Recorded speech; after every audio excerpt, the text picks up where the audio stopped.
we're about to hear from Dr. José Terneus. So, and his presentation is going to be on using virtual reality to inspire real world civic action. All right, so I, for one, am very excited to see this presentation. This was something that we actually originally was going to do face to face. He had the whole setup and everything. So I'm really excited to see how this is gonna go.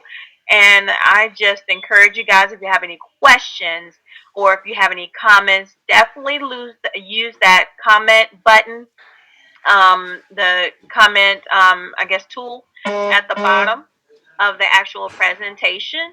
Also, use the raise your hands if you need to ask any questions.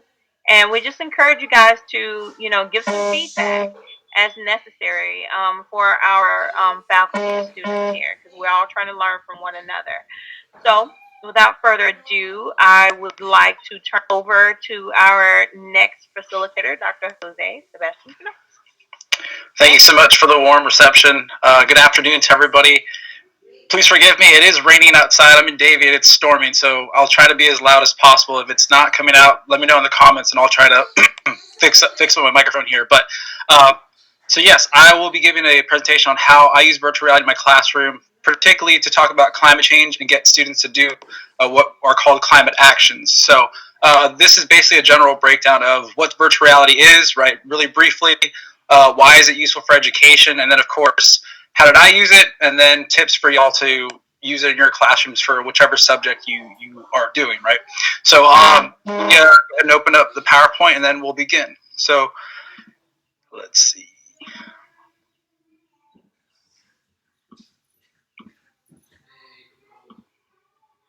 Okay, so again, let me know if there's any issues with that, but hi Broward County as well, yep. So I'll start off here. So we're talking about virtual reality in the real world, right? How to use that in our classrooms. So particularly, I should introduce myself as well, but I'm Dr. José Sebastián Terneus. I'm from the Padrón campus, and I teach composition and literature at that campus, right? So what's virtual reality? A very basic definition is, as noted there, a use of computer technology to create a simulated and immersive environment which can be viewed in 360 degrees. So the key terms there is immersive, right? We want to make sure that our audience feels that they are in a certain situation or a place or an experience, and then of course 360 degrees. So in that sense, you'll see that the man in the slide there is wearing a headset like this one. You're able to see 360, so you can look up, look down. The sound sometimes is also 360, so you can hear that all around you. So it's very immersive. You feel that you're there and the outside world is shut off. So that's a basic definition of what we're talking about here. Now, why would we want to use it in education, right? There's a couple reasons why from the literature and the scholarly articles that I read about using virtual reality in the classroom and the pedagogy that goes with it, particularly active learning. I think as professors, we all want to have an active learning classroom where students just don't read the text and just kind of memorize, right? In this sense, it really puts the students in the moment or the text that you want them to know because they're immersed, right? So for example, in that top right corner there, you'll see A Thousand Cut Journey by Dr. Courtney Cogburn. It's a virtual reality experience where you take the perspective of a small African-American boy and you see how discrimination occurs from the playground to out in the streets to being profiled by police. So in this sense, we're not just talking about policing, we're not talking about just racism, but you see the experience happening and students actively learn those things. It also eliminates various barriers. So time, right? We don't have access to time machines just yet, but in this sense, if we were going to talk about the Civil War, we could perhaps watch a VR documentary on the Civil War and see what it was like. What were the living conditions in X, Y, and Z times? Geographically, if you look at the bottom right corner where the cow is, where it says feast from within, this was a documentary that my students watched where I took them to the Amazon rainforest to see how deforestation and beef consumption affect the environment. And then, of course, it breaks down societal barriers. So perhaps we're not of a certain community, perhaps we have privilege, so we don't understand certain social issues. Virtual reality really helps us see that in a clearer way in some sense, right? And not in the way that we speak for another community, but they are actually able to tell us how they experience X, Y, or Z. What's really important here is how virtual reality gives us perspective taking, which I've been talking to y'all about. Again, this helps us understand a certain issue deeper than what we could do just by reading about it, right? And this goes as well beyond just watching a documentary, but virtual reality puts us in that immersive space that gets us to do the second point here, which is behavior changing. So from learning these lessons in an immersive experience, we have behavior changes. And so a lot of the work that I've looked at from Stanford and the virtual human interactions lab, they quantify how people change their actions, whether it be from just their thinking in some sense, but also larger ones. So their consumer actions, how they vote, what do they believe, what kind of media do they consume. So behavior changing is really important here, which I think is valuable. And then, of course, the last point there, we have an audience that's very much techno specific, right? Now, I teach college composition in the classroom, and so what I do is I focus it on climate change through service learning lens. And my goals in that classroom are to very basically, right, I want my students to understand rhetorical strategies. So how do arguments function? How are they created? How can we decipher them to see if they're persuasive? Another one on the top right, I want them to write analytically, use a thesis-driven essay, right? Basic things we want students to understand in college composition. But the bottom two are my other goals, right? I want to make sure that they understand what is the environment, how does it function, what's our place in it, how do we affect the environment, specifically with climate change, so increasing that. And then, of course, the last one, we want to enact sustainable behaviors. So we want students to not just learn this information, but to actually be citizens that become engaged within their communities and change things. So hopefully this is what virtual reality was thinking, right? This is what I was positing in my idea. And yes, this class is G-cells. It was G-cells. So those are my goals. And of course, you have obstacles, right, as many of us do in the classroom, of how to employ this kind of technology. Obviously, cost, right? We don't have a lot of money to make every student pay for a very expensive headset. We don't have many headsets on, at least at the Padron campus, we didn't have headsets at the time, right? And also, these other issues deal with climate change, right? So for people to get invested and to believe in climate change, one of the biggest obstacles is for them to see it, which is always not easy because sometimes it's over time. It takes a long time to see the issues that are occurring, or perhaps we don't live close to somewhere that we see it happening, right? So to get the students to care about climate change, they have to see it or experience it. And then the other one is, of course, to understand how our actions every day impact the environment, right? Perhaps we don't make that connection. We don't understand how climate change happens from a systemic level, right? So those are my obstacles that I had. Going from there, I figured what's the best way to figure this out. So once again, I looked up a professor from Stanford named Dr. Jeremy Bailenson, and he does what's called virtual field trips. So within that, he gets people from the community, people from the school to take these virtual field trips into different kinds of environments and social situations, and again, they quantify what occurs. Now, they have a lot more funding than I had for my classroom, but we were still able to do this with a $7 field trip to the Amazon. So what you'll see there in the top right corner is a man using a Google Cardboard. And what you need is basically just a cell phone, right? A smartphone. You download the application. It's free. The Google Cardboard headset costs $7. If my students weren't able to purchase a headset or didn't have a smartphone, I let them rent one out from my office, right? And they gave them all back. So that was okay. That worked out just fine. And then, of course, in order to keep the cost low, this is something y'all could also do. There's an application called Within, which is just one of many virtual reality documentary applications that are free to use. And they have documentaries on everything from civil rights to the Syrian refugee crisis to, of course, climate change. And so this was free, keeping the cost low for my students, very accessible.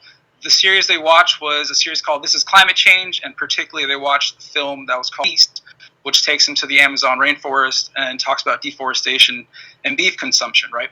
So this is a very cheap way to do what I wanted to do, put this forward in my classroom, particularly what they saw in that documentary. I'll show you a couple clips here.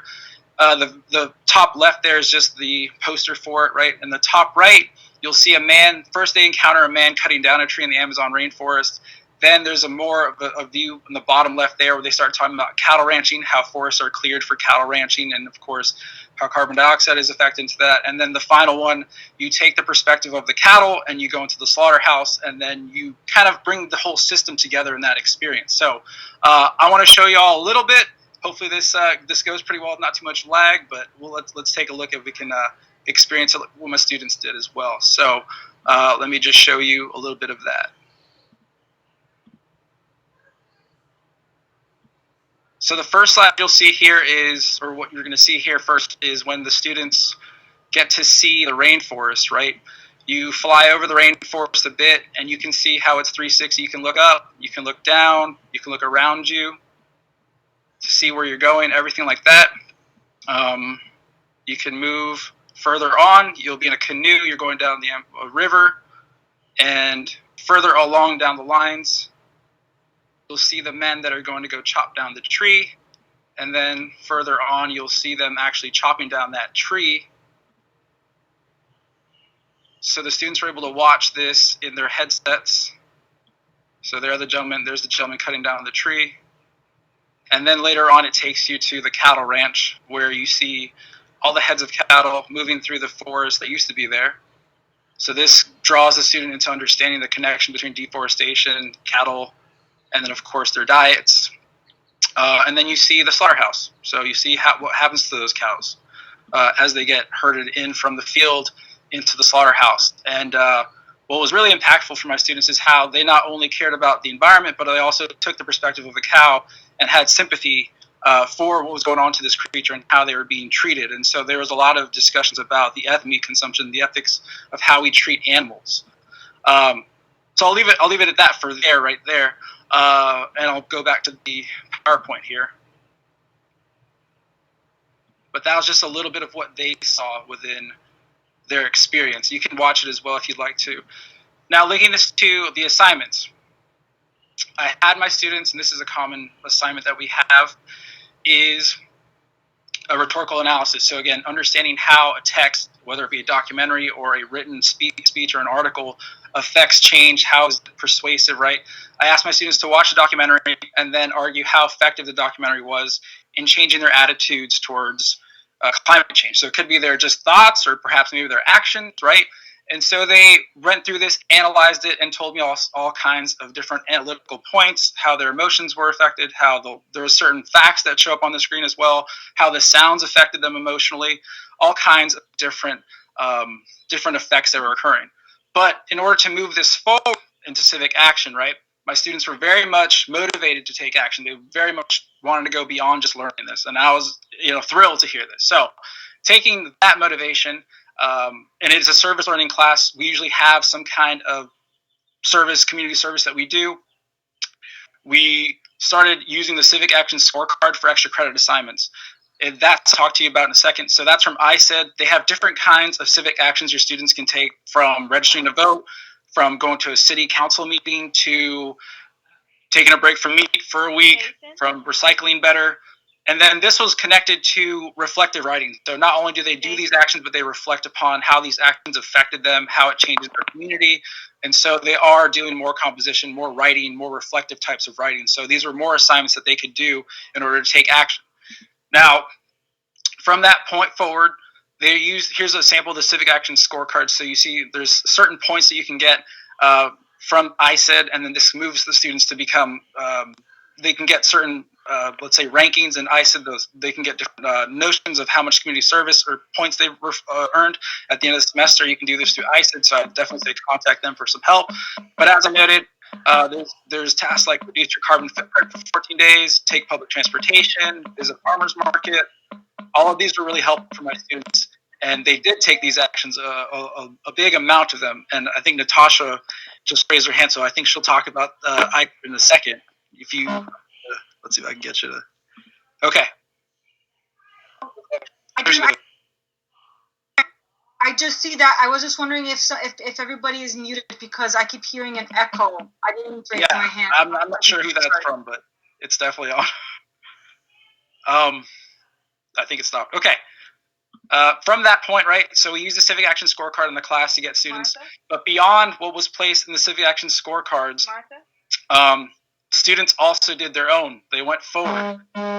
They went to doing plant-based diets, so a lot of them tried to be vegetarian or vegan. They did that independently on their own, right? This was from what they learned from the cattle ranching and the beef consumption video. increased recycling and composting rates. So some students went further than just recycling, but started composting their waste. They asked me how to do that. I also showed them in class how to do that. More sustainable consumer behaviors, so ditching plastic, single-use plastics, kinds of cleaning products that have a big impact on the environment. So they did this themselves. Climate strike participation, so the Fridays for Future down at City Hall, Miami Beach, and downtown Miami, they participated in that by themselves. They were inclined to do so. Voter registration, we had Engage come into our classroom, and I think we had about 25 students out of my classes first time register, first time get ready to vote, because these issues matter to them so much more. And then there's formation of a student club that a student said they're going to try and form a club that deals with civic actions, etc. So these were civic actions my students took on their own that were beyond the civic action scorecard in some sense, and just kind of showed how if you do the right.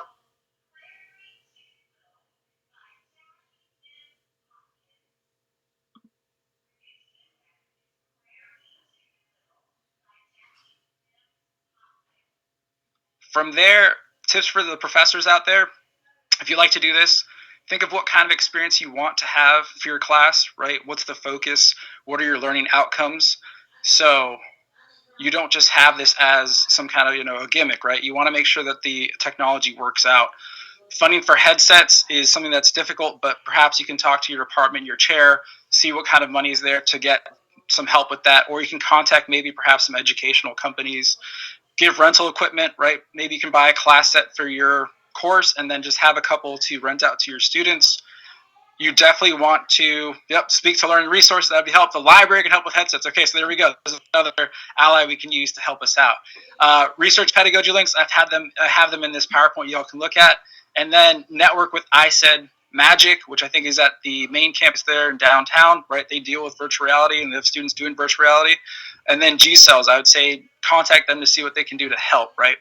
And finally, here are some links for y'all to look through if you'd like, and I'll post this PowerPoint, make it available to y'all. On the left side, you'll see all kinds of different sites that have 360 videos like the one I just showed you. So New York Times has fantastic ones on the civil rights movement, on living on Mars, different experiences like that. National Geographic, again, biology, I think that'd be a great one. Any kind of science class within is the same series that I just used. Let's see. You also have Google Street View in case you want to see famous sites, if you want them to see the Acropolis or bring students there. The United Nations also has really great ones as well. And on the right, you'll see more pedagogy links. So there's the Stanford University Virtual Human Interaction Lab. Definitely check them out. There's tons and tons of peer-reviewed articles about their studies and how it's effective, how they've used it in different classes or social situations. Google has a whole setup of how they can use the cardboard in your own class, right? The University of Toronto has a LibGuide, as I'm sure we do. And then, of course, as Isabel noted, a lot of YouTube videos you watch can be VR. You just click on the link. When you have it on your phone, you can watch it in VR as well. And then the shopping link there, in case you want to buy one, you can check that out as well. And as Eric noted, a lot of museums out there are in VR. You can look at priceless pieces of art for free from your home, and you can tell students about that if they want to experience it closer than just looking at a textbook. So that's what I have for y'all. Hopefully that was applicable to your classrooms. If not, I can definitely speak more about how you could possibly apply it to your own teaching. But thank you so much for your time, and good luck with all of it.